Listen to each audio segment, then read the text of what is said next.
Bueno, buenas noches, hermanos. Dios les bendiga.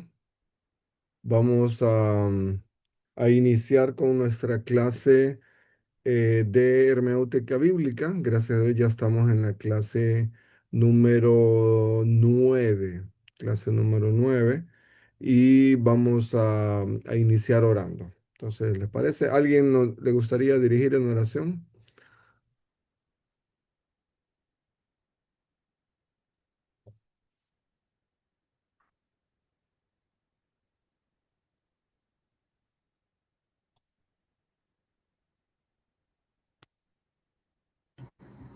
Oremos, hermano.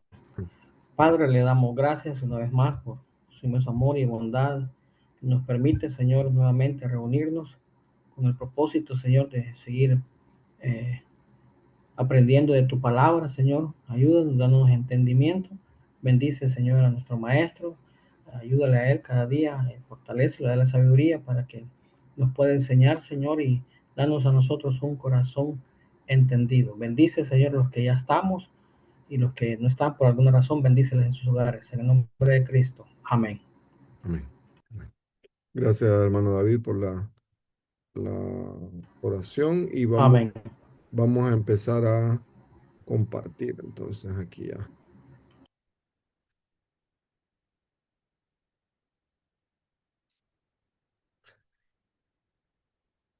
Listo. Perfecto. Entonces estamos con la clase del seminario. Nuestro versículo lema, Juan 5:39, ¿verdad? Escudriñad las escrituras, porque a vosotros os parece que en ellas tenéis la vida eterna, y ellas son las que dan testimonio de mí. O sea, no es que nosotros nos vamos a quedar sentados, no, ya creí en Cristo. Dios le toca todo ahora, ¿verdad? Él tiene que enseñarme, Él tiene que decirme a través del Espíritu Santo, no. Este versículo, Jesús mismo nos desafía ahora. Lean la Biblia. Y no solamente la lean, estudienla. Y no solo la estudien, sino que hagan profundicen, ¿verdad? Profundicen en la Biblia. Y ahí hay dos motivos también, ¿verdad? Ellas son las que dan vida eterna y la Biblia es la que nos da testimonio acerca de Jesús. En la familia, clase número 9. Hoy estamos previo a la evaluación, ¿verdad? A la evaluación que vamos a tener el próximo lunes. Entonces, en un rato espero mandarles las preguntas para que vayan en el cuestionario, pero si ustedes lo miran, es lo mismo que hemos estado viendo en clases, solo que en formato de pregunta-respuesta, ¿verdad? Yo les hago la pregunta y todo. Solo una, creo que dos, les estoy dando la respuesta ya. Y si les hago la pregunta, buenas noches, hermano Tulio. Dios le bendiga.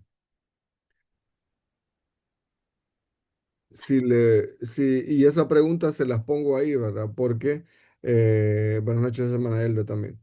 Hay una pregunta, ¿verdad? La primera pregunta dice, ¿qué herramientas podemos utilizar nosotros para saber el sentido de algunas palabras? Entonces, ahí podemos, una Biblia o un diccionario bíblico, ¿verdad? Entonces, ahí podemos saber el significado de unas palabras. Pero hay otra pregunta, es, ¿cuál es una Biblia que es traducida de forma correcta? Entonces ahí la pongo también, la Biblia Reina Valera 1960, ¿verdad? Es una de las mejores traducciones que tenemos. Y si algo se le pasó a versión Reina Valera 1960, no es que otras Biblias son mejores, no, otras Biblias son interpretaciones de la traducción, ¿verdad? Esta es una traducción muy cercana, ¿verdad? Al original, entonces está muy completa. Obviamente uno entiende, ¿verdad? Que a nosotros nos hacían la pregunta, ¿verdad? Unas personas que recién habían conocido a Cristo, ¿verdad? Es que eso, la conjugación de los verbos vais, vayáis y todo así, entonces esas formas así, es cierto, ¿verdad? Uno ya no lo utiliza en su hablar, ¿verdad? Pero la Biblia, Reina Valera 1960 está más completa ahora en el tema de traducción. Entonces, por eso ahí. Entonces, ahí va a estar esa pregunta ahí. Entonces, y la forma, pregunta de examen, así que yo le voy a decir, ¿verdad? Pero yo les puedo comparar, ¿verdad? La mejor traducción de la Biblia es la Biblia, el lenguaje es sencillo. Entonces ustedes van a decir falso. ¿Por qué? Porque la mejor traducción de la Biblia es ahí está, Reina Valera 1960. Traducción, ¿verdad? Traducción. No, eh, las otras quedan un poquito más abajo. Listo. Pero ahí van a tener ahí el cuestionario para ir haciendo las preguntas. Entonces, el próximo lunes a las 7, vamos a esperar hasta las 7:30. Van a tener una hora y media ahí para contestar las preguntas. Y de la misma forma, yo les mando eh, el Word o el PDF. Ustedes lo van contestando en clases. Ustedes lo van contestando cuando nos conectemos y después le toman una foto y me lo envían, ¿verdad? Al finalizar el horario y así quedamos cheque. Y después son las exposiciones. La evaluación es el 20, la exposición es el 27, los primeros tres, cuatro, y el 3 de agosto son los otros tres. Y después, vamos a ver cuándo lo dejamos. Sí, el examen el 20 de julio, eh, la exposición es el 27, el otro grupo el 3 de agosto, y la entrega de informes de las exposiciones el 10 de agosto. Recuerden, digamos, si alguien me dice, mira que yo no me puedo conectar a la exposición, está bien, no hay problema, hermano, pero ¿qué es lo que me va a entregar a mí? Un informe de la exposición. ¿Cuál es el informe de la exposición? ¿Cuál es la regla 19? ¿Cuál es el enunciado de la regla? ¿Cuál es el contenido de esa regla? ¿Cómo se explica? Y después algunos ejemplos, ¿verdad? Y alguna conclusión. Listo, entonces ahí tiene la regla. Con cada una de esas, usted me va a enviar mínimo una página, máximo una página también. Entonces, no, en media página, listo. Si con tal que usted le entienda, que usted eh, entendió a la exposición, listo, ¿verdad? Ahí eso me lo envía el 10 de agosto, pero por eso pusimos el 10 de agosto. Pero si usted el mismo 27, cuando terminan los hermanos, ya me quiere mandar su resumen de las primeras cuatro, listo, mándemelo, ¿verdad? No hay problema. Y así al finalizar las otras tres reglas, ya me lo manda también y así listo, va a tener ahí sus puntos ya y no esperar ver hasta el final. Entonces, tal vez uno es que me escribía un hermano, no, es que mire que yo lo quería presentar de una mejor forma y todo, está bien, ¿verdad? No hay problema. Pero si usted lo quiere así, básico, listo, me lo manda ahí, le toma la foto y ahí lo vamos desarrollando. Si alguien tiene dificultades, ahí me avisan y lo podemos coordinar, ¿verdad? Ahí también el tema de las exposiciones o los informes, ¿verdad? O la evaluación. Ya hablamos ahí con una hermana. Bueno, hermenéutica. Hermenéutica es el estudio de la interpretación de la Biblia. Hermenéutica es una ciencia y es un arte. Ciencia porque implica varias reglas y principios. Y el arte porque uno va desarrollando esa habilidad, ¿verdad? No es porque es artística, no, sino que uno va desarrollando una habilidad para interpretar bien. Bueno, aquí vamos cómo se divide la clase. Principios generales de interpretación, principios gramaticales de interpretación, principios históricos, las primeras cuatro exposiciones, y principios teológicos, las últimas tres exposiciones. Bueno, vamos a ir leyendo la regla 1, partimos del hecho de que la Biblia tiene autoridad. La regla 2, la Biblia se interpreta a sí misma. La Biblia se interpreta a sí misma. La regla 3, una persona tiene que tener el Espíritu Santo y tiene que haber creído en Cristo para salvación para poder interpretar correctamente la Biblia. La regla 4, poner las experiencias personales a la luz de la Biblia y no la Biblia a la luz de experiencias personales. Hoy me hicieron un ejemplo, ¿verdad? Sucedió que en una iglesia se metieron a asaltar, ¿verdad? Y el pastor decía, ¿verdad? Mire que yo no sé, dice, pero eh, en mi casa no se volvieron a meter, dice.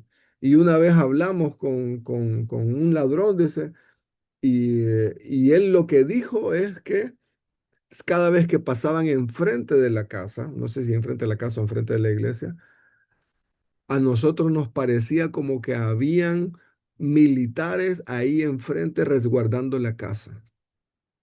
Entonces, y yo escuchaba la historia, ¿verdad? Yo escuchaba la historia y el ladrón, así me parecía a mí, dice. Entonces, por eso nunca entramos a esa casa. Entonces, ¿qué significa? Que Dios protege a las personas. Ya si yo le agrego algo más, que sí, que mire, ve que ahora cualquier cosa que yo ore, Dios me va a contestar y Dios me va a proteger. No, obviamente, si yo estoy a altas horas de la madrugada y expuesto ahí en una, perdón, para los que somos de San Pedro, estoy en el Campo Hagas a altas horas de la noche, saliendo de un concierto ahí, ¿verdad? Y todo. ¿Qué es lo que más seguro que va a llover ahí? Aparte de lluvia, va a llover botellas y va a llover otras cosas, ¿verdad? Entonces, no, pero es que yo estoy pidiendo que Dios me proteja. No, ¿verdad? Dios no lo... Ay, no sé si está abusando, ¿verdad? De que Dios lo va a proteger ahí, que tiene trabajando horas extra en Los Ángeles, pero Dios protege, ¿verdad? Pero no voy a exponer yo y voy a ir, dice, Dios me va a cuidar. No, ¿verdad? No voy a ir yo. Pero eh, la Biblia menciona, ¿verdad? Que el justo ve el mal y se aparta. Listo. Entonces, no es que yo tengo que decir, pero ahora que Dios me va a proteger en todo lugar. No, no, no. ¿Qué hacemos aquí? Nuestras experiencias las ponemos a la luz de la Biblia. Y vamos a decir qué es lo que hace la Biblia, cómo lo hacen, qué es lo que las personas dicen y todo. Ese es ya lo extra ahora, en la salsita que le ponen. Pero al final uno entiende que mi experiencia está abajo de lo que la Biblia dice. Y sí, Dios cuida, Dios cuida. Dios protege, sí, Dios protege. ¿Dios puede obrar de maneras misteriosas? Sí, Dios puede obrar de manera misteriosa. Pero mis experiencias yo tengo que ponerlas abajo de la Biblia. No es que ya es regla, ¿verdad? No, no, no, no. Sino que la Biblia y mis experiencias están abajo, ¿verdad? Cualquier cosa. Ejemplos bíblicos tienen autoridad cuando los refuerza un mandato específico, ¿verdad? Ir por todo el mundo y predicar el evangelio. Sí, es la gran comisión. Entonces yo tengo que hacer discípulos. Entonces ahí está el ejemplo bíblico porque refuerza un mandato específico. Entonces yo tengo que hacer discípulos también. Hay así otros ejemplos, ¿verdad?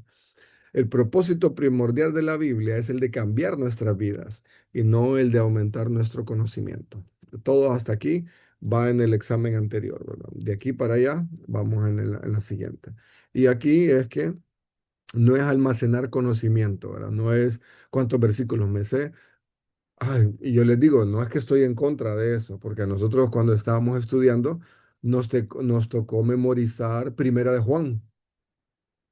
Eh, Solo el capítulo 1 me acuerdo yo ahora ya un poquito, pero listo, es bueno memorizar. Y eso lo vimos en la clase primero Juan y nos tocó memorizar y nos tocó memorizar, entonces no. Pero el objetivo de la Biblia no es que tengamos el conocimiento, sino que lo apliquemos y cambiemos nuestra vida. La regla 7. Cada cristiano tiene el derecho y la responsabilidad de investigar e interpretar la palabra de Dios por sí mismo. Y aquí habían dos cosas, ¿verdad? Que influyen en las personas, el Espíritu Santo y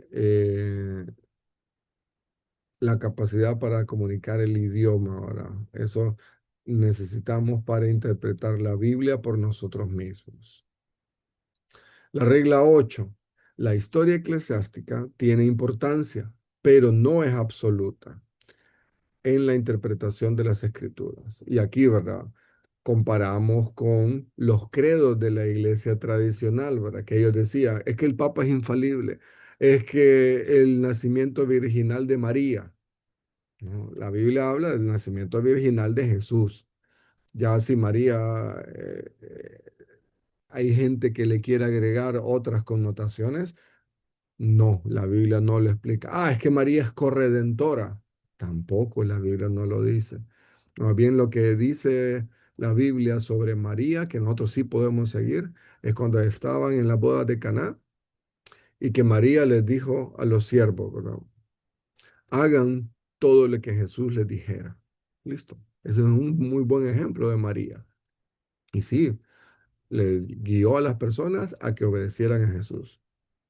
Pero aquí nosotros no vamos a que la tradición hizo esto y esto. No, en la iglesia tradicional no vamos a poner eso arriba de la Biblia, sino que siempre la Biblia es la que nos guía en esa parte, ¿verdad?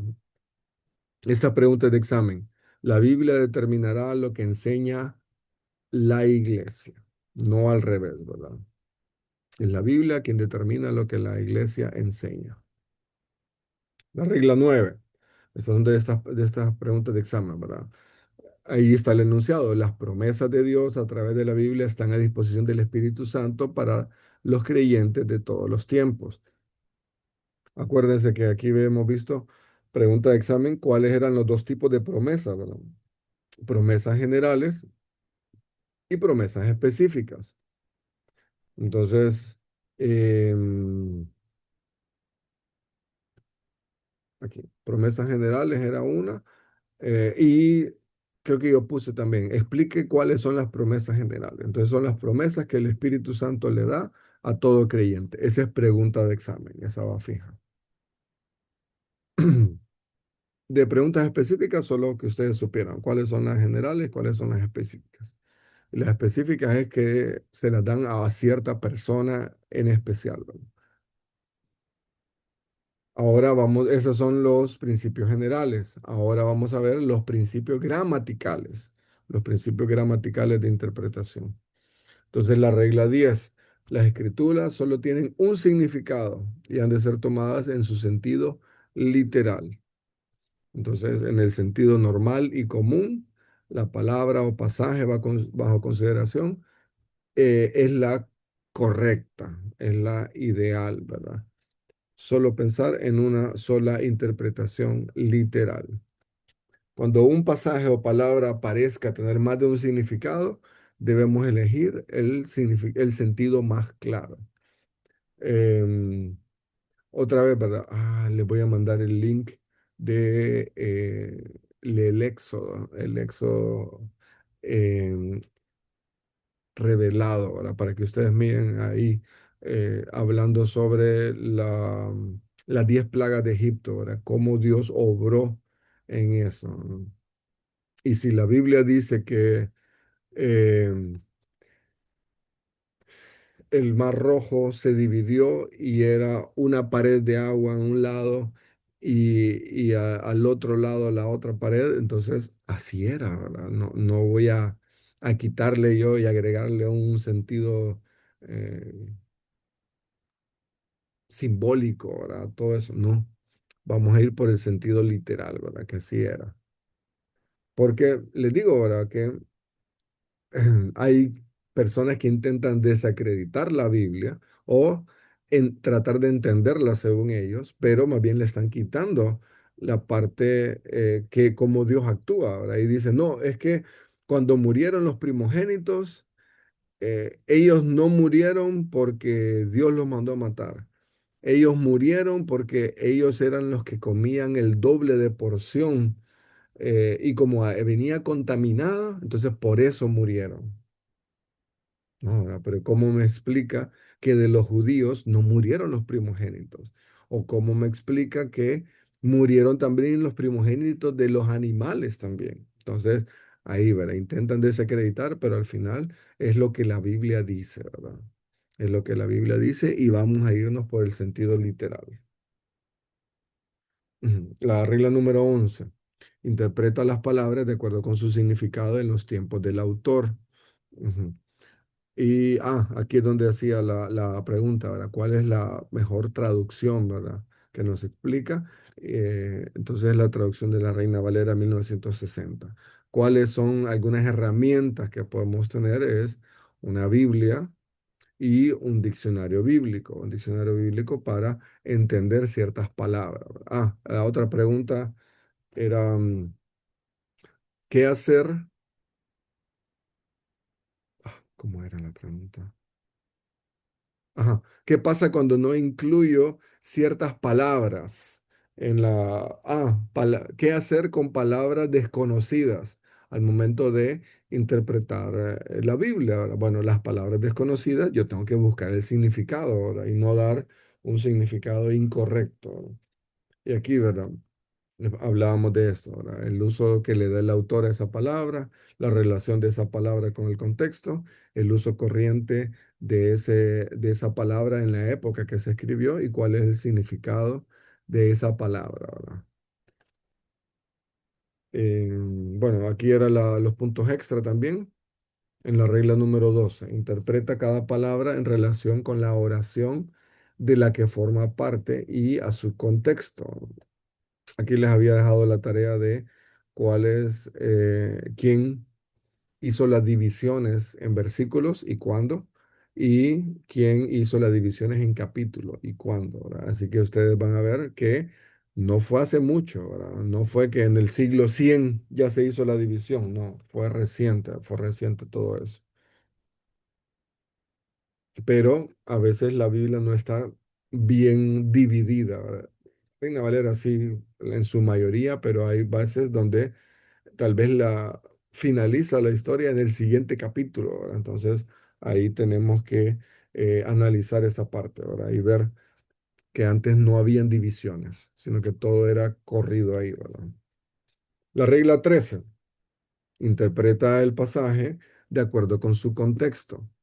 Debemos empeñarnos en descubrir el propósito general del libro a fin de establecer el significado de ciertas palabras o pasajes en dicho libro que estamos estudiando. Entonces, aquí, mira, bueno, y les voy a dejar la regla. Cuando a ustedes les toque predicar, hermanos, cuando a ustedes les toque predicar o enseñar, en el caso de las hermanas también, hermana Elda, em, debo leer el pasaje.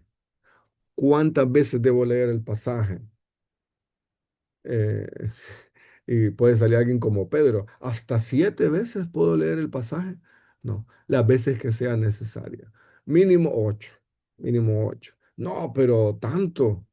No, no solamente ese pasaje, sino también hasta el libro también por lo menos una vez tiene que leerlo. A mí me va a tocar predicar de Romanos 8. ¿Qué estoy leyendo? Estoy leyendo todo el libro de Romanos. ¿Para qué? Para poder entender y sacar primero el significado del pasaje, el propósito del libro. Y después del propósito del libro, yo tengo que ver cuál es el propósito de esa porción, Romanos 8. Y después ahí sacar, hacer la investigación y todo, hacerle las preguntas al texto, después qué significa y después la aplicación. Entonces, pero tengo que leer todo el libro para poder entender de qué trata ese pasaje, ¿verdad? Entonces, a mí, a mí también me dieron esa convicción, así que se la transmito a ustedes también. Y ustedes también puedan dedicar y aprovechar el tiempo para leer todo el libro también cuando les toque y cuando les pidan, ¿verdad? No, hermano, pero si me toca predicar todos los domingos, entonces una recomendación, si a ustedes em, le piden predicar seguido, entonces una sugerencia puede ser que prediquen un libro. Pero ¿cuánto tiempo? 2, 3 meses predicando el mismo libro. Así que aprovecha la predicación, aprovecha el estudio del libro que ya hizo y le va a durar para 2 o 3 o 4 domingos. Entonces así aprovecha una sola, ¿verdad? Pero no, no es que va a decir, ah, esta, en el caso mío, ¿verdad? Me toca predicar ahorita de Romanos y el siguiente me toca predicar de Salmos, el siguiente domingo y el siguiente domingo me toca predicar de Hechos y el siguiente domingo me toca predicar de Éxodo. No, ahora vamos a leer los 4 libros en un mes, ¿verdad? No, entonces, si cuando ustedes tengan la oportunidad de liderar y tengan la oportunidad de o se les consulte de algo y de formas de liderazgo también, entonces ustedes digan, no, sugiero que estudiemos un libro de la Biblia, 3 meses para un libro de la Biblia, hasta donde lleguemos, ¿verdad? Lo van dividiendo ustedes ahí por capítulos o por porciones, 3 meses. Y después, una pausa, mes de misiones, mes de familia o otro mes, y después estudian otro pasaje, otro libro del Antiguo Testamento, o otro libro del Nuevo Testamento, o otro libro de los profetas y todo. Y así ustedes en 3 meses van cambiando temática, pero van estudiando y van explicando la Biblia, así versículo por versículo o pasaje por pasaje. Entonces, cuando ustedes tengan la oportunidad de liderar y apoyar a pastores o a los hermanos ahí en las iglesias, sugieran también eso, ¿verdad? Hay que poder estudiar libros completos. Así usted va a enseñar lo que la Biblia dice, lo que la Biblia dice y va a tener, al estudiar usted, va a tener un contexto general de todo también. Pero no digan, es que el maestro de la clase me dijo que ahora tenemos que cambiar la predicación. Pastor, usted lo está haciendo mal. No, no vayan a decir eso a los pastores, ¿verdad? No vayan a decir, es una sugerencia que ustedes pueden tomar también, ¿verdad? Y que como sugerencia ustedes también lo van a proponer y el pastor y los líderes son los que van a decidir, ¿verdad? No, pero es que en mi iglesia se predica de otra forma. Está bien, hermano, usted está en esa iglesia, entonces tiene que someterse a la autoridad del pastor. Y cuando usted tenga la oportunidad de liderar, ahí puede proponer, ¿verdad? Listo. No es que vamos a la guerra contra el pastor, ¿verdad? No, no vamos así. Perdón. La regla número 14 dice, cuando se usa un objeto inanimado, perdón, déjame ver. Ujú. Cuando se usa un objeto inanimado para describir a un ser viviente, podemos dar por sentado que la afirmación es una metáfora o una ilustración, ¿verdad? Cuando un objeto inanimado describe a un ser viviente. Entonces ahí yo soy de Jesús, ¿verdad? Yo soy la puerta, yo soy la vid, yo soy el buen pastor y todo lo yo soy, ¿verdad? De Jesús. Entonces, si se refiere a un objeto inanimado o a otra o una comparación, entonces yo voy a saber que no es literal, sino que se refiere a una ilustración, ¿verdad? Aquí era la otra forma. Cuando se atribuye vida y acción a un objeto sin vida, podemos considerar que dicha afirmación es una ilustración, una metáfora. Debo estudiar las características del objeto comparado. Y, y aquí hay muchas formas, ¿verdad? Donde dice ilustraciones de Jesús, ¿verdad? Como la que les mencioné, ¿verdad? Yo soy la vid, vosotros las ramas, los pámpanos. Separados de mí, nada podéis hacer. ¿Qué es lo que voy a estudiar yo? El fruto de la uva. Cuando a mí me tocó predicar acerca de esto, ¿verdad? ¿Qué es lo que hice yo? Tomar una foto de una uva y una vid, la planta, y decir, "Ah, esta es la planta, este sería el tronco, a eso se refiere Dios o Jesús cuando dice, ¿verdad? Yo soy la vid verdadera y que tenemos que estar pegados, ¿verdad? Y no me quedé ahí, sino que hice hasta la ilustración, ¿verdad? Y le llevé, porque es rica en enseñanza, ¿verdad? Esta. Porque dice ahí, ¿verdad? Una rama que está apartada de la planta no puede echar fruto. Entonces, y le llevé el ejemplo. Miren, usted quiere ser como este racimo de uvas, que está todo bien bonito, hasta sudadito, se mira bien limpio, o quiere ser como esta ramita de uvas, que solo tiene una uva. y toda se quita y marchita así. Entonces, ¿qué significa? Ahora podemos decir que no lleva fruto. Entonces, esa es una muy buena ilustración, pero uno ya sabe, ¿verdad? Que es una ilustración y es una metáfora porque estamos dando eh, para describir la vida de las personas con objetos inanimados. Y generalmente el contexto nos va a determinar cuando se trata de esto, ahora, cuando se trata de una ilustración, una metáfora. Ajá, la regla número 15, ya estamos cerquita ahí, ¿verdad? La que vimos la semana pasada. Cuando una expresión no tiene relación con la realidad de lo que se describe, podemos aceptarlo como un lenguaje figurado, como una ilustración. En Filipenses 3, 2 y 3, ¿verdad? Miramos los ejemplos, ¿verdad? Pablo dice, no se junten con los perros, desechen los perros ahí hablando despectivamente, ¿verdad? No se trata de los animales, sino que se trata de las personas que intentaban engañar, ¿verdad? A los cristianos ahí. En Lucas, cuando dice Jesús, ¿verdad? Vayan y díganle a aquella zorra.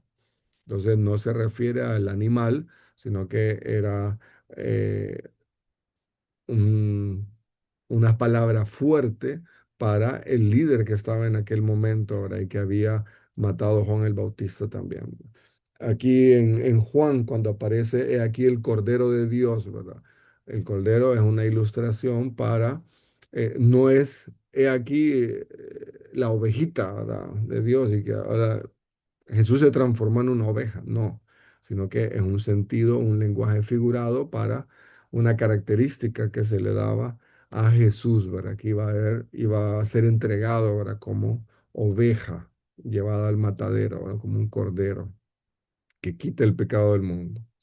Apocalipsis 5:5, he aquí, perdón, ahí hablando de el león de la tribu de Judá, ¿verdad? Que es capaz de abrir los sellos y todo. Entonces, eso se refiere también a lenguaje figurado, ¿verdad? No es que, y hay una película también, se llama Narnia, creo que es, que la figura de Aslan en la película es una comparación a Jesús, ¿verdad? Entonces, pero no es que Jesús es un león y que va a venir Jesús, no, ¿verdad? Más bien en otros pasajes leíamos ahí, ¿verdad? Que el diablo anda como león rugiente buscando a quien devorar. Entonces, no es una palabra propia para Jesús, pero sí vimos estas otras características. Los antropomorfismos, que eran características de las personas, de los hombres, para entender algunas características de Dios. El hecho de que Dios ve a los justos, Dios ve a las personas, Dios no tiene ojos, o sea, pero ¿qué es lo que queremos ilustrar? Que Dios está pendiente de las personas. Entonces, eh, eh, ahí cuando menciona, ¿verdad? Acerca de la mano de Dios, que estamos en Juan 10, ¿verdad? Que nadie nos puede arrebatar de la mano de Dios. No es que nosotros vivimos en la mano de Dios y Dios nos anda para todos lados así, ¿verdad? No, sino que está hablando en lenguaje figurado que Dios nos protege y que nadie nos puede arrebatar de la mano de Dios. Pero Dios tiene manos. O sea, Dios tiene una mano, no. Cuando dice que Dios vio la espalda de Dios haciendo un pacto, ¿verdad? Entonces, puedes ver mi espalda, le dicen ahí a Moisés. Entonces, Dios tiene espalda, entonces. Entonces, esas son características humanas que se le da a Dios para enseñarnos una verdad espiritual, para enseñarnos una verdad espiritual acerca de Dios y que lo podamos entender, ¿verdad? Bueno, aquí, hablando de esto, una palabra, no, aquí hay dos consideraciones, ¿verdad? Una palabra no puede significar más de una cosa a la vez. No puede tener un sentido literal en un momento y en el siguiente versículo tener un sentido simbólico. O sea, es esto o es esto, ¿verdad? Ahí que cuando dice que la mujer fue sacada del costado de Adán, ahí no puedo decir yo, ¿verdad? No, es que la mujer fue sacada de eh, la cabeza de Adán o del pie, del tobillo de Adán. No, la Biblia dice que es costado y es costado, ¿verdad? Pero entonces, ¿era una costilla o no era de una costilla? Ahí dice del costado. ¿Para qué? Aquí, cerquita del corazón, dice ahí uno, ¿verdad? Para mostrar esa parte especial, ¿verdad? Que, de dónde viene la mujer. Pero no puede significar de otra cosa más, otra cosa, y agregarle algo más, no. Entonces, pero yo tengo que irme siempre por el sentido literal, ¿verdad? Y tenemos que analizar el contexto, perdón, tenemos que analizar el contexto si queremos agregarle alguna otra cosa, ¿verdad? Y ver si el texto lo permite. Pero en lo posible, la segunda consideración es, debo mantener la interpretación literal del pasaje, preferir el sentido literal, al menos que el contexto lo imposibilite. Entonces, si el contexto dice otra cosa, entonces es otra cosa, ¿verdad? Pero ah, la vez pasada me tocó predicar acerca de Elías, ¿verdad? Entonces estaba estudiando y uno de los versículos decía que comió, Dios le dio de comer y que esa comida lo hizo caminar varios días sin comer nada más. Entonces, aquí yo no puedo agregarle, ¿verdad? Otra cosa y decir, eh, hermanos, usted tiene que pedir que Dios le haga un pastel especial, ¿verdad? A usted. No, ¿verdad? No podemos decirle, hermano, es que usted tiene, no ha orado para que Dios lo alimente, ¿verdad? Espiritualmente y que esa comida le va a sustentar todo el tiempo aquí en la tierra. No, ¿verdad? O sea, fue algo de Dios con Elías y un trato especial para hablar de que Dios tenía cuidado de él. Pero nos vamos a ir por el sentido literal. Si la Biblia dice que comió y eso lo sustentó, listo, ¿verdad? No, no vamos a agregar nada más. Es que Dios lo, todos esos kilómetros los hizo así, lo teletransportó y lo llevó a otro lado. No, dice que caminó, listo, caminó, ¿verdad? Entonces, aquí tenemos que tener cuidado en esta parte, ¿verdad? No agregarle nada más a lo que el pasaje no dice. Y hoy vamos a esta parte que está buena, ¿verdad? Las parábolas, las parábolas. Entonces, vamos a ver aquí, ¿verdad? ¿Cómo interpretamos las parábolas? Las principales partes y metáforas incluidas en una parábola presentan ciertas realidades, pero debemos tener en cuenta solamente esas partes y metáforas al sacar conclusiones. O sea, no es que yo le voy a dar una interpretación a cada una de las partes de la parábola, no, sino que hoy vamos a enseñar el proceso. Ahora, yo voy a enfocarme en eh, el propósito de la parábola y con respecto al propósito de la parábola, yo voy a ver cuáles son las partes principales de las que está hablando. Y con respecto a ese tema o a eso específico, yo voy a decir, entonces esto se refiere a esto y esto se refiere a esto. Listo. Entonces, Jesús las utilizó, ¿verdad? Jesús utilizó y enriqueció su ministerio público con numerosas parábolas. Entonces, Jesús usaba las parábolas para dar un realce dinámico y lleno de colorido a las verdades espirituales que trataba de comunicar. Entonces, ¿es malo utilizar parábolas? No, no es malo. Más bien es con un ejemplo terrenal, una ilustración celestial. Esa sería una definición de parábola, ¿verdad? No aparece en el texto como tal, pero la definición sería así, ¿verdad? ¿Qué es una parábola? Es un, un ejemplo terrenal para ilustrar una verdad espiritual. Entonces, como dice ahí, para, eh, darle colorido a las verdades espirituales que trataba de comunicar Jesús. Perdón. No debemos excedernos de los límites deseados para cada parábola, es decir, no intentar extraer más significado de la parábola de la que la verdad tiene. Entonces, hoy vamos a ver algunos ejemplos, ¿verdad? Vamos a leer entonces Lucas 8 del 4 al 15. Esta creo que es la parábola más completa. ¿Por qué? Porque está la parábola, pero inmediatamente después viene la interpretación que da Jesús a esa parábola. Entonces vamos a leerla.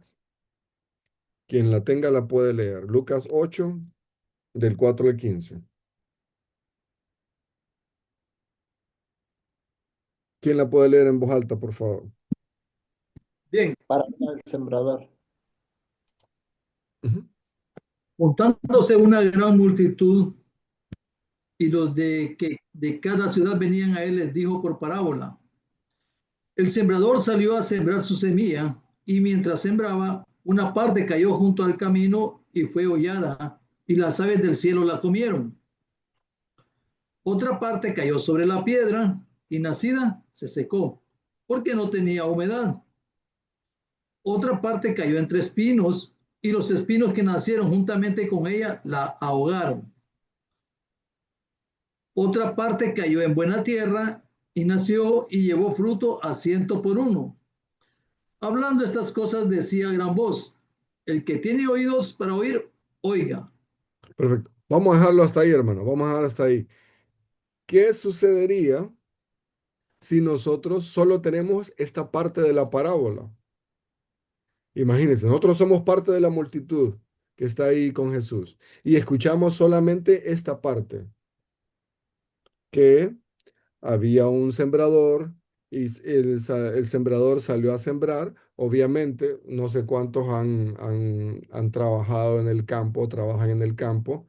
En aquel momento decía, ¿verdad? Que el sembrador agarraba las semillas y las tiraba, y las tiraba. Entonces, por eso dice ahí, ¿verdad? Eh, Mientras sembraba, una parte cayó en el camino y fue hollada, y las aves lo comieron. Otra parte cayó sobre la piedra cuando la tiró, ¿verdad?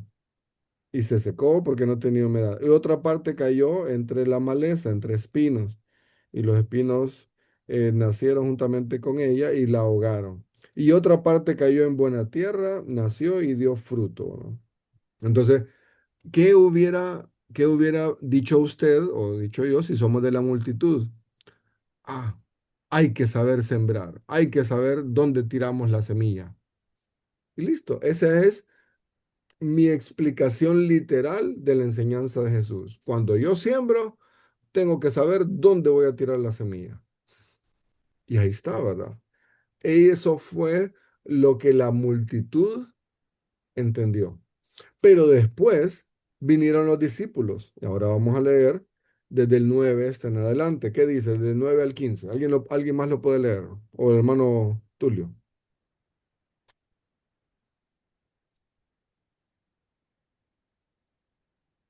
Y sus discípulos le preguntaron diciendo: ¿qué significa esta parábola?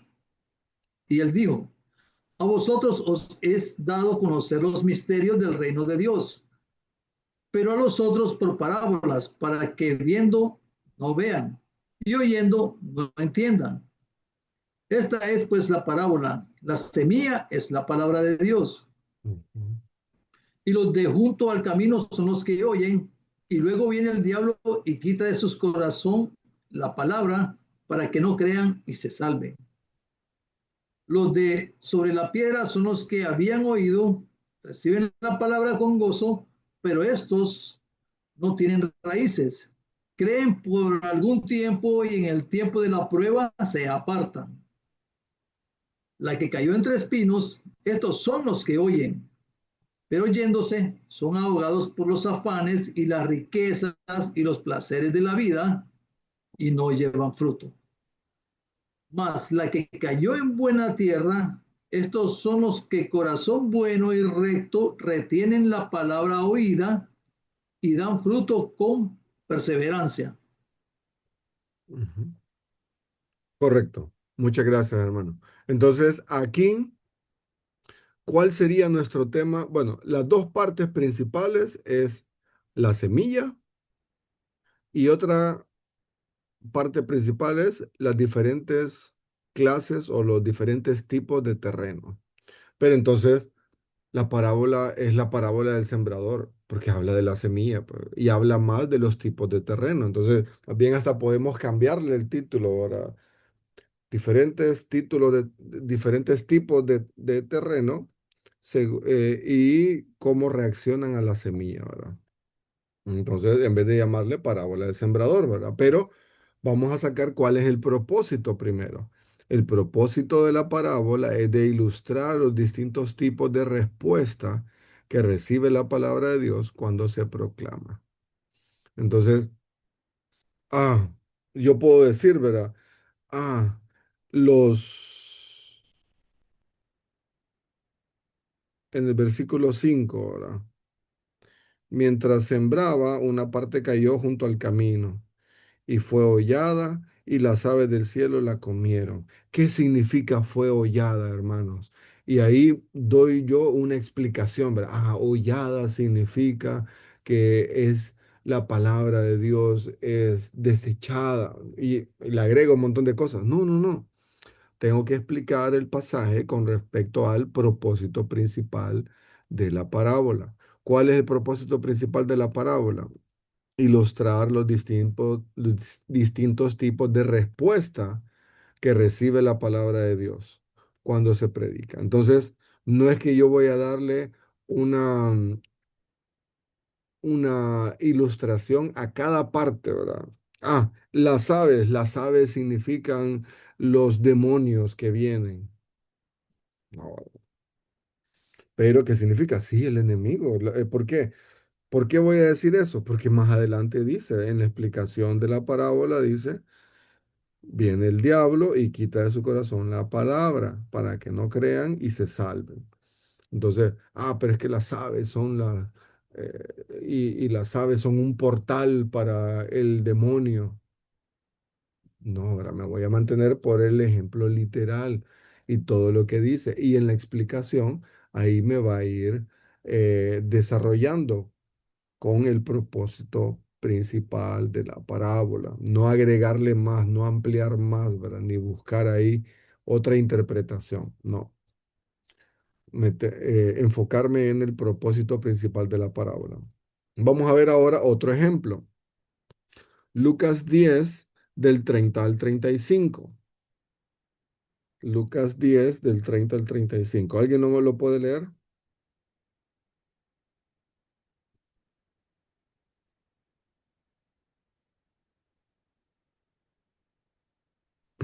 Amén. Sí. Lucas 10, del 30 al Sí. 35, ¿va? Aún desde el Re- 29 también, porque ahí nos da el contexto. Pero él, queriendo justificarse a sí mismo, dijo a Jesús, ¿quién es mi prójimo? Respondiendo Jesús dijo, un hombre descendía de Jerusalén a Jericó y cayó en manos de ladrones, los cuales le despojaron e hiriéndole se fueron, dejándole medio muerto. Aconteció que descendió un sacerdote por aquel camino y viéndole pasó de largo. Asimismo un levita, llegando cerca de aquel lugar y viéndole pasó de largo. Pero un samaritano que iba de camino vino cerca de él y viéndole fue movido a misericordia y y acercándose vendó sus heridas, echándoles aceite y vino y poniéndole en su cabalgadura, lo llevó al mesón y cuidó de él.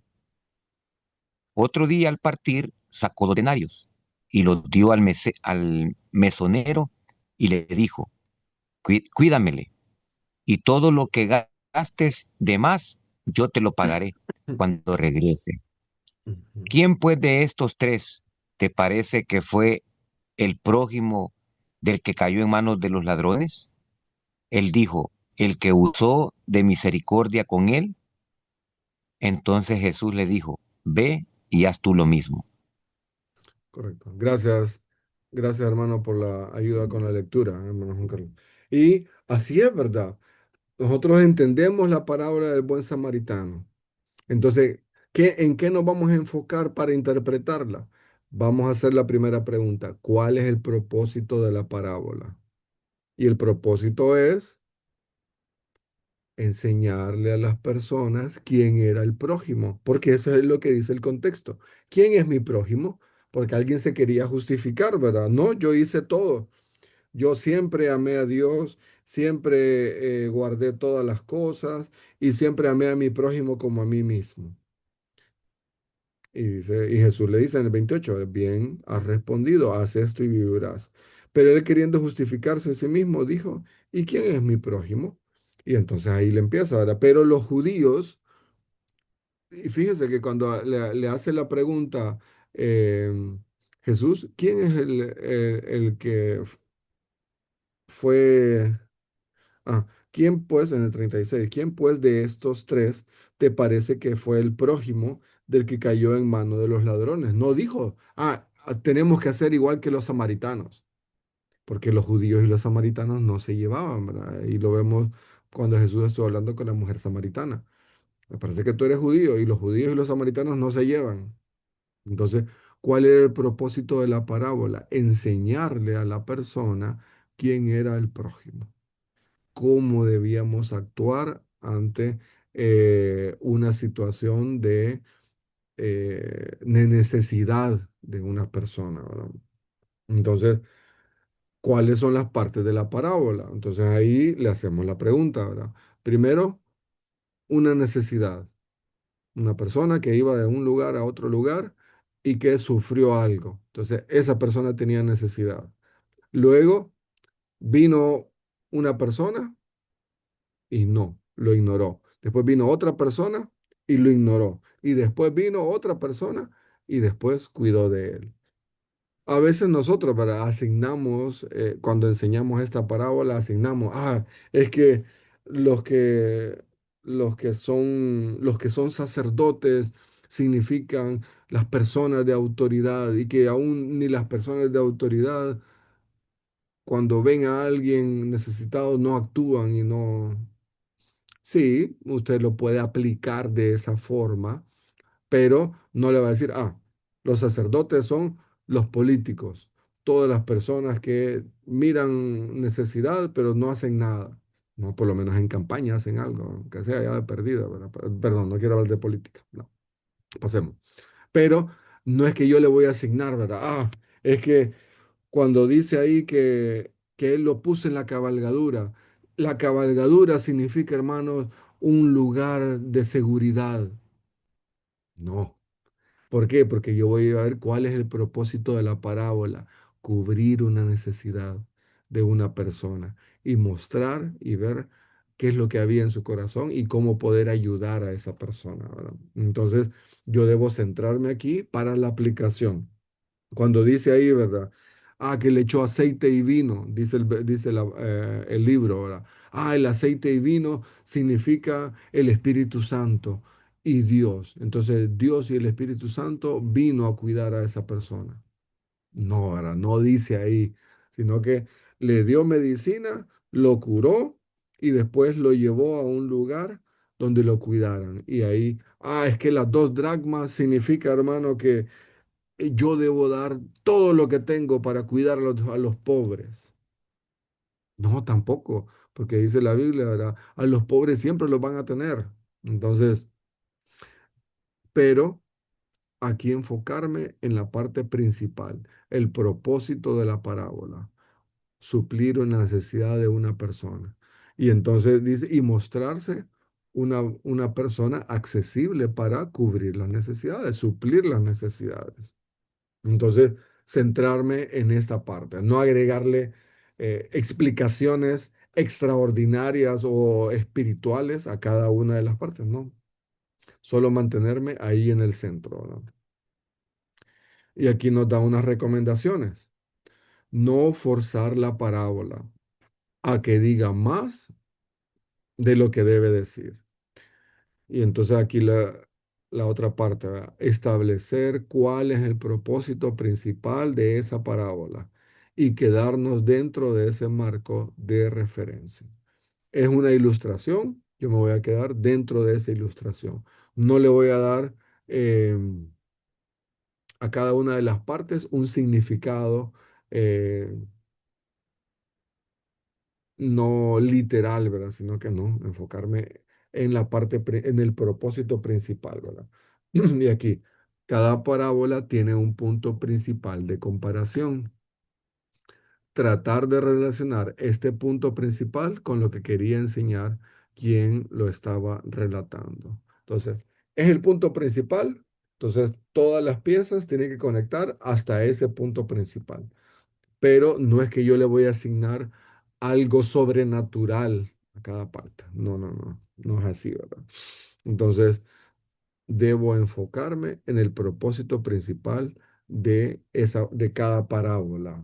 Y así yo la voy a poder. Bueno, el libro nos menciona, ¿verdad? Aún otras parábolas y otros ejemplos y todo, pero yo debo enfocarme en lo principal, en la principal.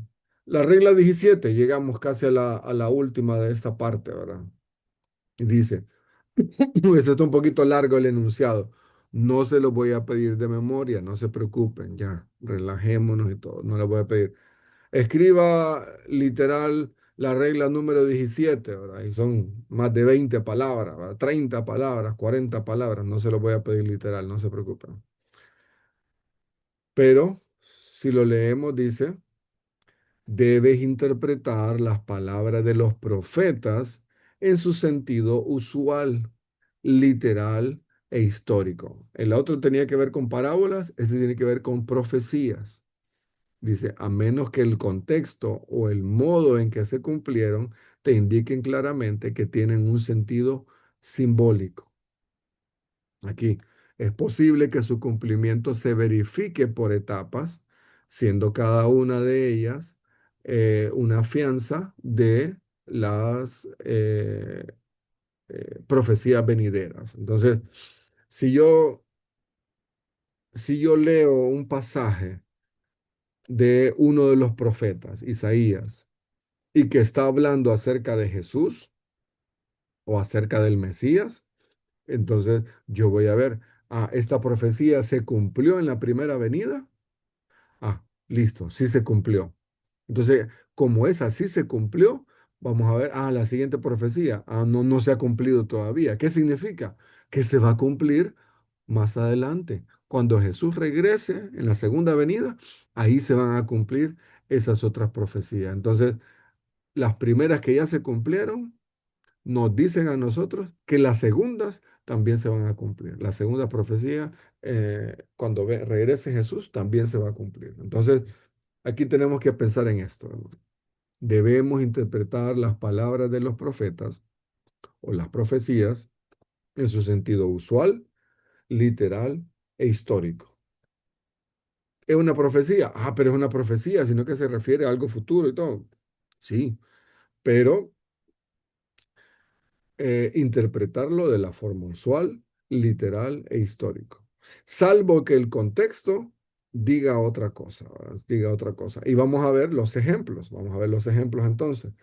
En algunos sentidos, pero antes de los ejemplos vamos al enunciado, en algunos sentidos, la profecía es para el cristiano origen de mucha controversia, para otros cristianos es de ánimo caldeado, o sea que se enojan, pero para otros cristianos las profecías son de emoción.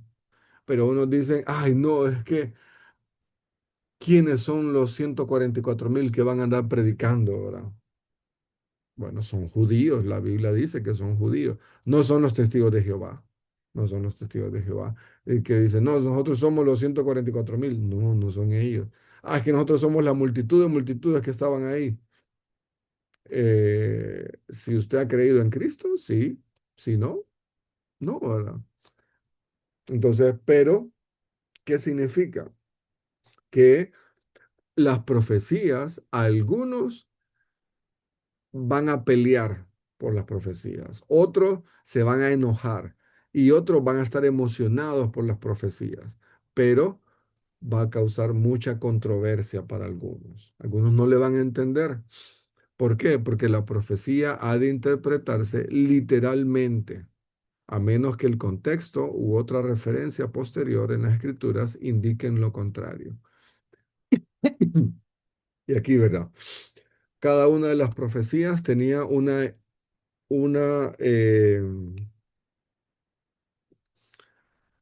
un cumplimiento para ese momento, salvo que el cumplimiento saliera fuera y se refería específicamente al Mesías. Entonces, ¿qué significa? Que cuando venga el Mesías se va a cumplir esa profecía, pero la mayoría iba a tener un cumplimiento en ese momento, en ese momento.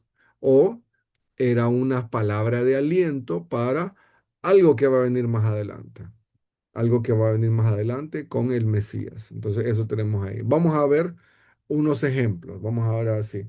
Malaquías 4, 5 y 6. ¿Qué dice Malaquías 4, 5 y 6?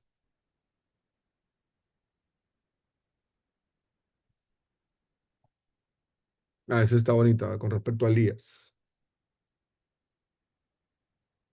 Vamos a ver un cumplimiento de esa profecía. ¿Alguien lo puede leer? Malaquías 4, 5 y 6. Dice, he aquí yo os envío el profeta Elías antes que venga el día de Jehová grande y terrible. Él hará volver el corazón de los padres hacia los hijos y el corazón de los hijos hacia los padres, no sea que yo venga y hiera la tierra con maldición. Ujú. Listo. Gracias, hermana, por la ayuda con la lectura. Malaquías está diciendo, está terminando el libro, está terminando la profecía y dice, em, antes de que venga el día de Jehová, va a venir el profeta Elías. Antes de que Jesús regrese, el día de Jehová, grande y terrible, antes de que venga y surjan todas las catástrofes o demás y todo eso, antes de que suceda todo eso, va a venir Elías. ¿Cómo?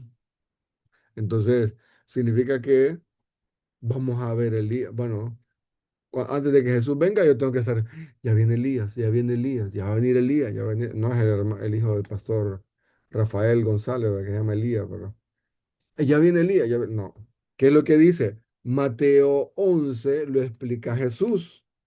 Mateo 11, 13 y 14.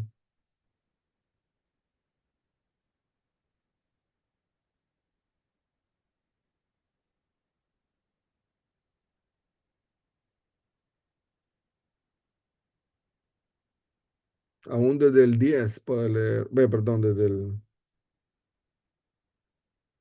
el 12.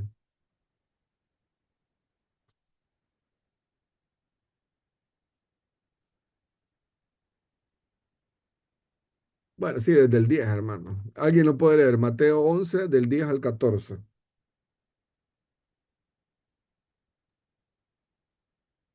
Porque este es de que está escrito, aquí yo envío mi mensajero delante de tu faz, el cual preparará tu camino delante de ti. De cierto os digo, entre los que nacen de mujer no se ha levantado otro mayor que Juan el Bautista, porque el más pequeño del reino de los cielos mayor es que él. Desde los días de Juan el Bautista hasta ahora el reino de los cielos sufre violencia, y los violentos lo arrebatan, porque todos los profetas y la ley profetizaron hasta Juan. Y si queréis recibirlo, él es aquel Elías que había de venir. Ujú. El que tiene oídos para oír, que oiga. Entonces, Jesús dice, ustedes están pensando en la profecía de Malaquías, pero saben, Elías ya vino. ¿Cómo? No vimos a Elías. O sea, Elías no se presentó. ¿Qué significa? Que vino alguien como Elías. ¿Y a quién es? Juan el Bautista. Por eso Cuando a Jesús le preguntan, ¿verdad? ¿Quién dice la gente que soy yo? Ah, un profeta. Ah, tú eres Elías, el Elías que había prometido Malaquías. No, pero dice, tranquilos, ya vino Elías. ¿Y quién era? El contexto, por el contexto dice, Juan el Bautista, alguien que vino con el mismo poder como Elías. Vamos a ver qué dice Mateo 17 del 10 al 13.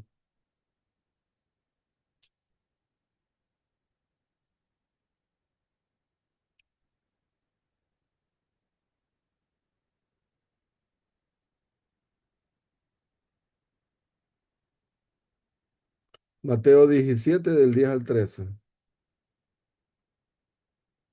¿Cuál es el contexto acá? Están en el monte de la transfiguración y allí Jesús se revela y le dice, y les dice a ellos, ¿verdad?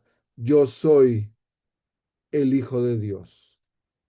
Y ahí se les aparece, ¿verdad? Moisés y Elías platicando con ellos. ¿Cómo sabían los discípulos quién era, que ese era de Moisés? ¿Cómo sabían los discípulos que ese había Elías? No le habían tomado una foto, no le habían subido a Instagram o Facebook. Vamos a ver el Facebook de Moisés, a ver cómo está. No, ¿verdad? No tenían nada.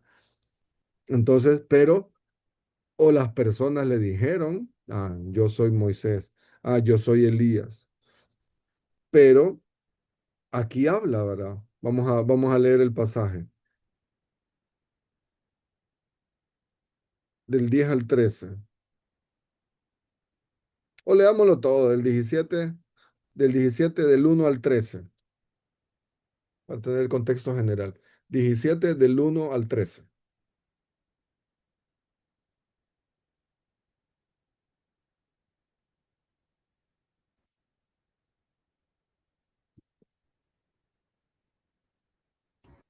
Perdón, leamos desde el 28. Porque el 28 también nos da algo que ha creado conflicto ahora. Ah, es que él es el discípulo errante. ¿No han escuchado ustedes esa historia, verdad? Bueno, Mateo 16 del 28 en adelante. ¿Quién lo puede leer, por favor? Mateo 16, Del versículo 28, 28. ajá, 16, 28 hasta el 17, 13. De cierto digo que hay algunos de los que están aquí que no gustarán de la muerte hasta que haya visto al Hijo del Hombre viniendo en su reino. Ujú, ahora sí. 6 días después, Jesús tomó a Pedro, a Jacobo y a Juan su hermano y los llevó aparte a un monte alto y se transfiguró delante de ellos y resplandeció su rostro como el sol y sus vestidos se hicieron blancos como la luz. Y he aquí les aparecieron Moisés y Elías hablando con él. Entonces Pedro dijo a Jesús: Señor, bueno es para nosotros que estemos aquí. Si quiere hagamos aquí 3 enramadas, una para ti, otra para Moisés y otra para Elías. Mientras él aún hablaba, una nube de luz los cubrió, y he aquí una voz desde la nube que decía: Este es mi Hijo amado, en quien tengo complacencia, a él oíd. Al oír esto, los discípulos se postraron sobre sus rostros y tuvieron gran temor. Entonces Jesús se acercó y les tocó y dijo: Levantaos y no temáis. Y alzando ellos los ojos, a nadie vieron sino a Jesús solo.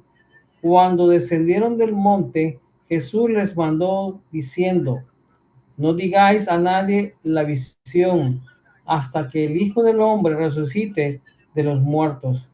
Entonces sus discípulos le preguntaron diciendo: ¿Por qué pues diciendo los escribas que es necesario que Elías venga primero? Respondiendo Jesús les dijo: A la verdad, Elías viene primero y restaurará todas las cosas.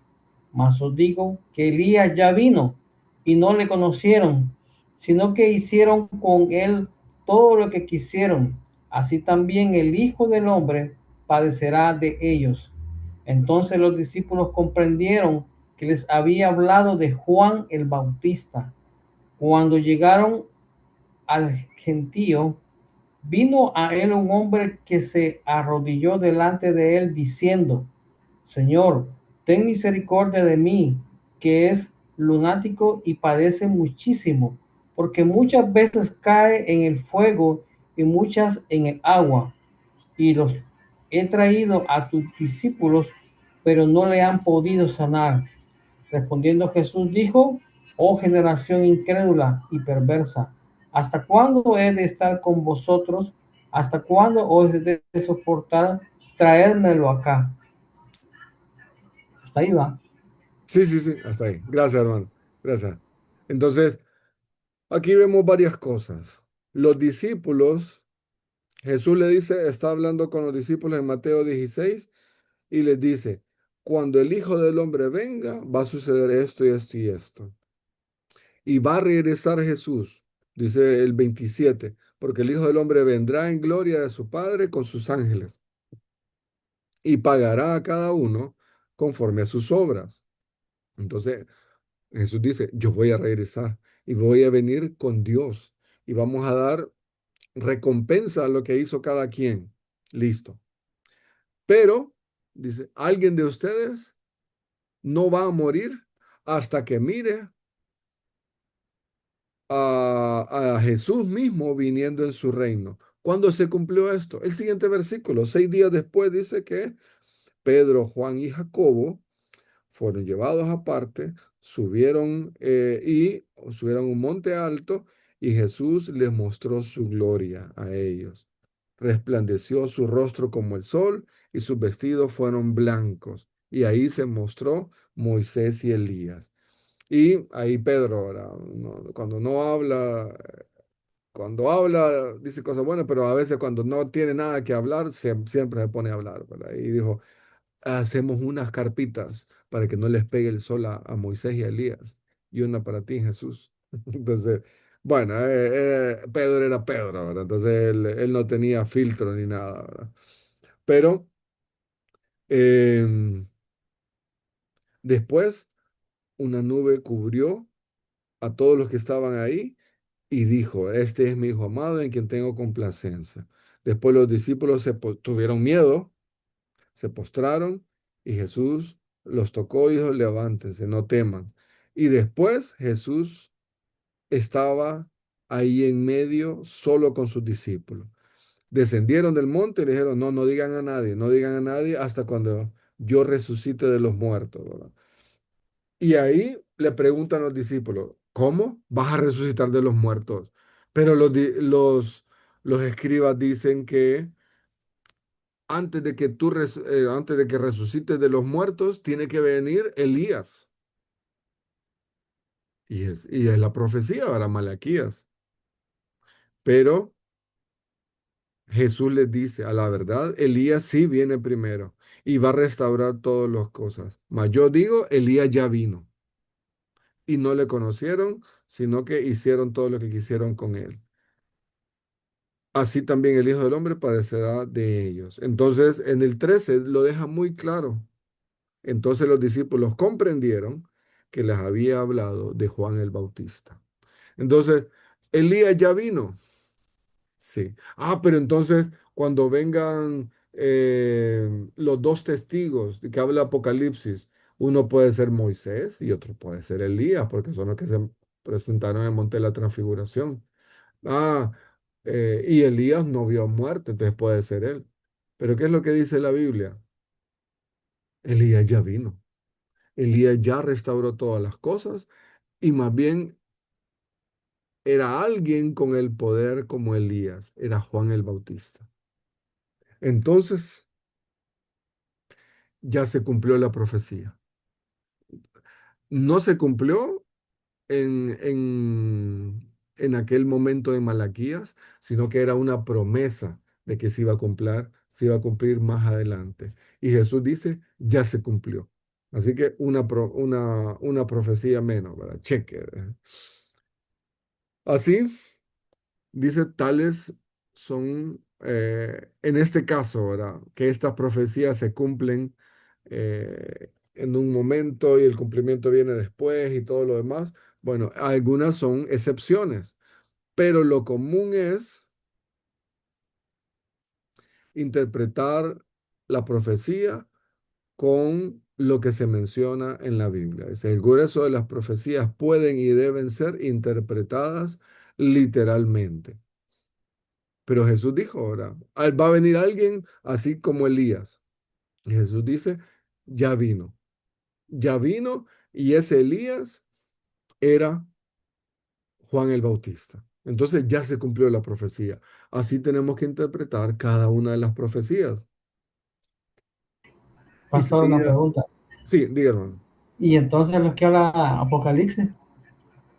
Correcto, ¿En ¿qué ese sentido? significa? Se van a cumplir. Ujú. Esas profecías están y se van a Vigentes. cumplir. ¿Ah? ¿Están vigentes? Sí, van a Ujú. estar en la segunda venida de Jesús. Ya algunas se cumplieron en la primera venida, otras se van a cumplir en la segunda venida. Entonces, ¿qué significa? Que tenemos que confiar en que Jesús va a regresar. Confiar en que Jesús va a regresar y que va a cumplir cada una de las profecías. Digamos, y yo puedo ver, ay, este es difícil, ¿verdad? La de Oseas, pero Isaías 53. Vamos a ver. Isaías 53. Isaías 53 dice, ¿quién ha creído a nuestro anuncio y sobre quién se ha manifestado el brazo de Jehová? Subirá cual renuevo delante de él y como raíz de tierra seca no hay parecer en él ni hermosura. Le veremos más inatractivo para que le deseemos. Despreciado y desechado entre los hombres, varón de dolores, experimentado en quebranto, y como escondimos de él el rostro, fue menospreciado y no lo estimamos. Ciertamente llevó él nuestras enfermedades y sufrió nuestros dolores, y nosotros le tuvimos por azotado, por herido de Dios y abatido. Mas él herido fue por nuestras rebeliones, morido por nuestros pecados. El castigo de nuestra paz fue sobre él, y por su llaga fuimos nosotros curados. Todos nosotros nos descarriamos como oveja, cada cual se apartó por su camino, mas Jehová cargó en él el pecado de todos nosotros. Angustiado y afligido no abrió su boca, como cordero fue llevado al matadero y como oveja delante de sus trasquiladores enmudeció y no abrió su boca. Por cárcel y por juicio fue quitado y su generación, ¿quién la contará? Porque fue cortado de la tierra de los vivientes y por la rebelión de mi pueblo fue herido. En el 9, Isaías 53:9, y se dispuso con los impíos su sepultura, mas con los ricos fue en su muerte, aunque nunca hizo maldad ni hubo engaño en su boca. En el 10, con todo esto Jehová quiso quebrantarlo, sujetándole a padecimiento. Cuando haya puesto su vida en expiación por el pecado, verá linaje y vivirá por largos días, y la voluntad de Jehová será en su mano prosperada. Verá el fruto de la aflicción de su alma y quedará satisfecho por su conocimiento, justificará a mi siervo justo a muchos y llevará las iniquidades de ellos. Por tanto, yo le daré parte con los grandes y con los fuertes repartirá despojos por cuanto derramó su vida hasta la muerte y fue contado con los pecadores, habiendo él llevado el pecado de muchos y orado por los transgresores. Pregunta a la clase. Jesús, cuando estuvo aquí en la tierra, Isaías 53:10, la mayoría de las profecías de Isaías 53 se cumplieron en la primera venida, pero Isaías 53:10 dice, cuando haya puesto su vida en expiación por el pecado, verá linaje, vivirá por largos días, y la voluntad de Jehová será en su mano prosperada. Pregunta, ¿eso se cumplió en la primera venida o se va a cumplir en la segunda venida de Jesús? El versículo 10, ¿qué piensan?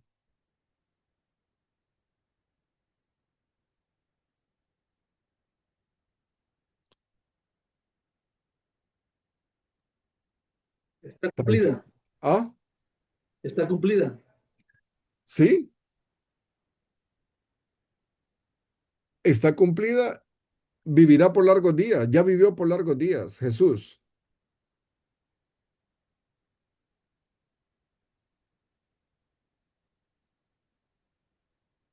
Ahí dice, verá Bueno, linaje.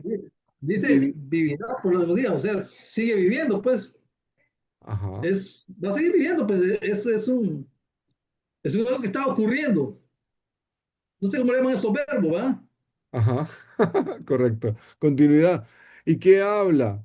Y dice, y la voluntad de Jehová será en su mano prosperada. Entonces, ¿se cumplió en la primera venida o se va a cumplir en la segunda venida también? Aquí podemos decir ambos. Se cumplió en la primera, pero va a Y la segunda. continuar, como dijo el hermano, va a continuar, va a Sí, ser por largos días. O sea, no va a morir, no va a morir así ahí es. en la cruz, sino que va a resucitar y va a continuar todo lo que Dios tenía planeado para él. Hermano Tulio, diga. No, no, solo estaba afirmando ahí Ujú. que es eso continuo y todo. Perfecto, Es perfecto, así es, continuo. hermano, así es. Entonces, aquí lo que tenemos es eso ahora. Tenemos una profecía, tenemos una profecía de Jesús y que tenemos que interpretarla en el sentido literal e histórico. Salvo que el contexto diga otra cosa, tenemos que darle un sentido simbólico. Pero si ya se cumplió, entonces, ¿qué significa? Era literal. Ah, pero es que Isaías 53 se refiere a la nación de Israel. No, ¿verdad? Dice, eh, mas él herido fue por nuestras rebeliones, molido por nuestros pecados. El castigo de nuestra paz fue sobre él. Por su llaga fuimos nosotros curados. ¿De qué está hablando? Primera persona. No está hablando de la nación de Israel. No, está hablando de una persona. En, en el 3, despreciado y menospreciado, despreciado y desechado entre los hombres, varón de dolores, experimentado en quebranto. Y como que escondimos de él el rostro, fue menospreciado y no lo estimamos. En el 2, subirá con renuevo delante de él y como raíz de tierra seca, no hay parecer en él ni hermosura. Le veremos más inatractivo para que le deseemos. ¿Está hablando qué? De la primera venida de Jesús. Está hablando de una persona. Ya se cumplió en Jesús. Entonces, y aquí hay una parte, ¿verdad? Em, Cuando vimos la película de la pasión de Jesús, ahí hay un actor. Hay un actor que tuvo que sufrir algunas cosas similares a Jesús. Pero, ¿qué es lo que dice este versículo? No hay parecer en él, ni hermosura. O sea, no estaba ahí todo maquilladito ni nada así, ¿verdad? No, sino que lo desfiguraron el rostro. Y todo eso tuvo que sufrir Jesús por amor a mí. Y no se bajó de la cruz por amor a mí y en obediencia a Dios. Entonces, todas estas profecías se cumplieron de una forma literal e histórica en Jesús. Entonces, y si todavía no se han cumplido alguna parte, ¿qué significa? Que se van a cumplir en el futuro, cuando Sí, venga hermano, Jesús y en la segunda aquí venida. no dice en ninguna parte que solo es el pueblo de Israel, ni lo menciona. No es Correcto. como en las anteriores, en el 35, 34, que dice profecía sobre Jerusalén, sobre los otros reinos, que lo Ujú. menciona directamente. Y aquí en el 51, no, en el 53 no menciona para nada a Israel, Así es. lo generaliza. Ajá. Entonces, aquí es esta parte, ¿verdad? Que nosotros a veces no, los judíos dicen, eso se refiere a la nación de Israel, que sufrió mucho para todos los pueblos. ¿Pero por qué? Porque ellos no quieren entender que Jesús ya vino y que esa profecía se cumplía en Jesús. Y muchos ni han leído este versículo tampoco. Ahora, he escuchado de personas que les predican a judíos y les dicen, ¿a quién se refiere esto? Es Isaías 53. No ha pasado nada acerca de Jesús. Se refiere a Isaías 53. Y entonces, ah, excelente, ¿verdad? Excelente ahí esta profecía y cómo se cumplió toda en Jesús. Vamos a ver un ejemplo más de una profecía. Oseas 11:1.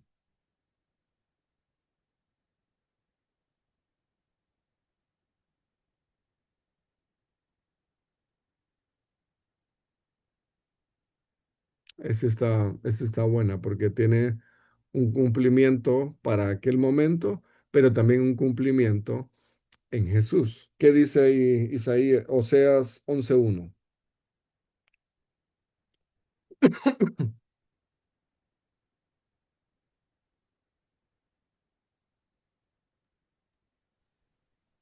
Dice, cuando Israel era muchacho, yo lo amé y de Egipto llamé a mi hijo. Ujú. Mm. Pero entonces hay una interpretación literal allí. Cuando Israel era muchacho, yo lo amé. Y de Egipto llamé a mi hijo. Entonces uno puede decir, ¿verdad? Ah, se refiere cuando salió el pueblo de Israel de Egipto. Pero, ¿qué dice Mateo? Mateo 2:15. Aquí el escritor de Mateo dice un cumplimiento de Jesús en este versículo. En el 14 podemos leer, el 13, perdón, 13, 14 y 15. Mateo 2, 13, 14 y 15 para tener el contexto todo amplio, ¿no? ¿Quién lo puede leer?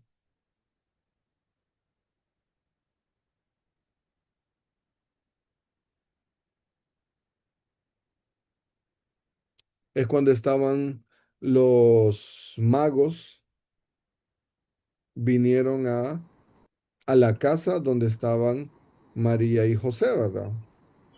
Porque eso dice Mateo 2:11. Y al entrar en la casa, vieron al niño con su madre María y postrándose lo adoraron, ¿verdad? En el 13, ¿alguien lo puede leer? Mateo 2 del 13, 14 y 15. Después que partieron ellos, he aquí un ángel del Señor apareció en sueños a José y dijo, levántate y toma al niño y a su madre y huye a Egipto. Permanece allá hasta que yo te diga, porque acontecerá que Herodes buscará al niño para matarlo. Y él despertando tomó de noche al niño y su madre y se fue a Egipto. Y estuvo allá hasta que la muerte de Herodes, para que se cumpliese lo que dijo el Señor por medio del profeta, cuando dijo, de Egipto llamé a mi hijo. Listo, gracias hermano David por la lectura.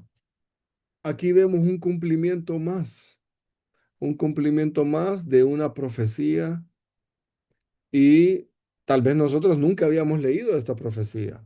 Y, nuestro entendimiento de Oseas 11 es que el pueblo de Israel, cuando salió de Egipto, ahí se refiere, ¿verdad? De Egipto llamé a mi hijo. Pero Mateo 2:15 dice, esa profecía de Oseas 11 se cumplió con Jesús. Cuando fueron a Egipto hasta que muriera Herodes y después regresaron. Pero no se quedaron ahí en Belén y ahí continúa la historia, sino que se fueron a otro lugar, a Nazaret, ¿verdad? Em, entonces, ¿qué es lo que vemos acá? Cumplimientos de las profecías. Muchas profecías se cumplen eh, con Jesús y ya se cumplieron. Y eso es que apuntan, las demás apuntan a que se van a cumplir cuando Jesús regrese. Cuando Jesús regrese. Perdón, vamos a ver la última. Aquí terminaríamos esta parte de principios gramaticales viendo esto, ¿verdad? Hay más profecías. El libro menciona otros ejemplos y ahí lo va mencionando. Pero, ¿de qué nos van a servir esos ejemplos a nosotros de las profecías? Para alentarnos que Jesús ya vino la primera vez, tal como prometió.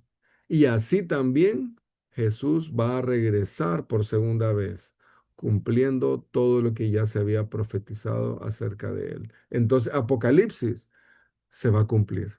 Apocalipsis va a suceder. ¿Por qué? Porque ya se cumplieron todas las profecías del Antiguo Testamento y las que no se han cumplido también se van a cumplir en la segunda venida de Jesús. Entonces, debe ser palabra de aliento para nosotros. Debe ser palabra de aliento para nosotros para decir, bueno, ¿cómo estamos? ¿Qué va a suceder con la iglesia? ¿Estoy esperando el rapto o no estoy esperando el rapto? ¿Estoy predicando el evangelio o no estoy predicando el evangelio? ¿Estoy haciendo la gran comisión, haciendo discípulos o no estoy haciendo discípulos? ¿Estoy estudiando la Biblia, Juan 5:35, o no estoy estudiando la Biblia? ¿Estoy esperando el regreso a Jesús o no estoy esperando el regreso a Jesús? Entonces, las profecías son eso, ¿no? Debo de analizarlas con un cumplimiento literal e histórico. Y que si se cumplieron en Jesús, ya están cumplidas. Pero si no se han cumplido, significa que se van a cumplir en la segunda venida. Entonces, no es que voy a buscar, ¿verdad? Eh, esta profecía tiene que ver con algo oculto, algo místico, algo metafórico. No, no se ha cumplido todavía, significa que se va a cumplir, se va a cumplir. Así que debe de animarnos a nosotros y como termina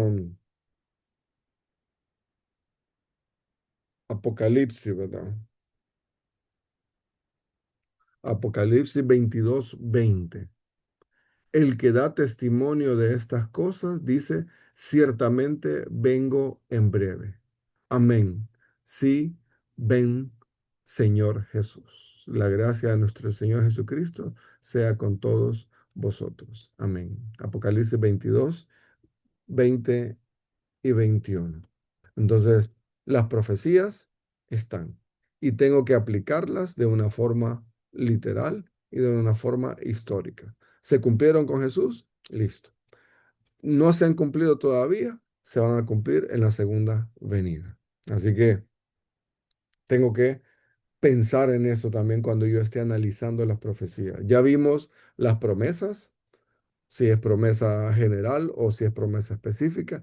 Ya vimos parábolas, cómo interpretar las parábolas, tengo que ver la parte principal y de allí interpretar, ¿verdad? Cada una de las, pero no darle una explicación a cada una de las partes, sino en forma al propósito, ¿verdad? Y ahora las profecías van a tener su cumplimiento en Jesús, las que no se han cumplido, ya sea en la primera venida o en la segunda venida. Preguntas, preguntas o comentarios.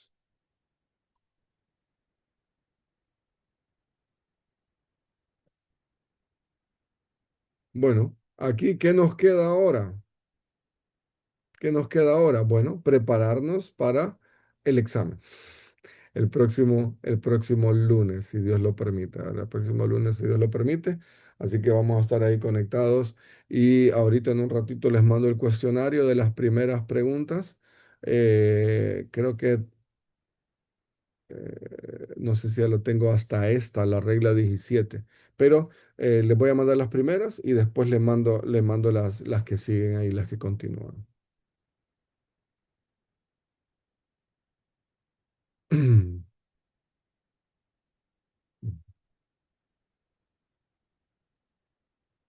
Bueno, preguntas o comentarios, hermanos.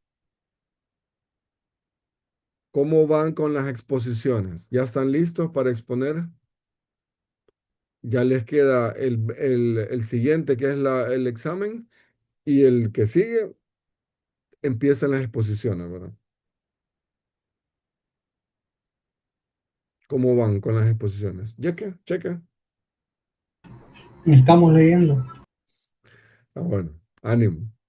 Ánimo ahí, ¿verdad? Con la lectura.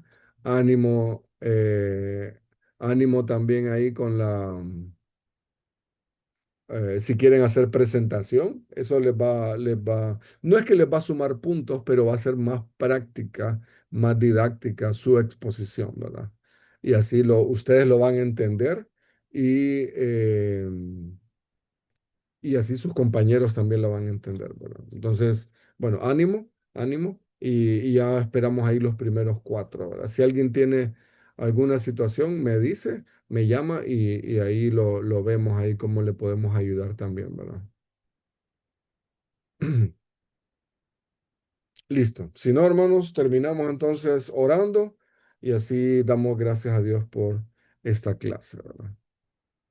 ¿Preguntas? Checa.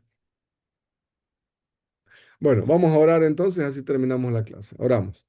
Gracias Dios por este día, gracias Padre porque nos cuidas, gracias Dios porque me das la oportunidad de compartir con mis hermanos, Dios, las últimas dos reglas de los principios gramaticales de interpretación de la Biblia.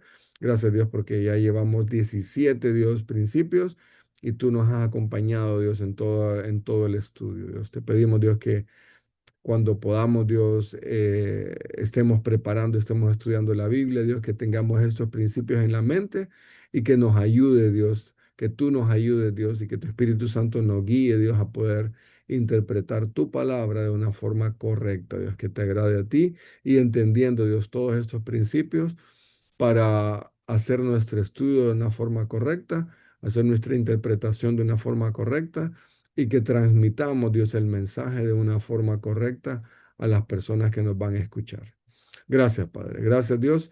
Y todos los dejamos en tus manos, Dios. Ayuda a mis hermanos, Dios, en todas sus responsabilidades de ministerio, de trabajo. Y que también, Dios, tú les puedas estar ayudando en todo, en su preparación también para las exposiciones y también en su preparación para la evaluación del próximo lunes. Gracias, Padre. Todos lo dejamos en tus manos. Ayúdanos y guárdanos. En nombre de Cristo Jesús. Amén. Amén. Bueno, listo, hermanos. Nos vemos el Dios les próximo. bendiga. Dios lo Buenas permite. Hermano, Dios noches. le bendiga. Amén. Dios les bendiga, hermano. Dios le bendiga. Nos vemos, nos vemos. Gracias.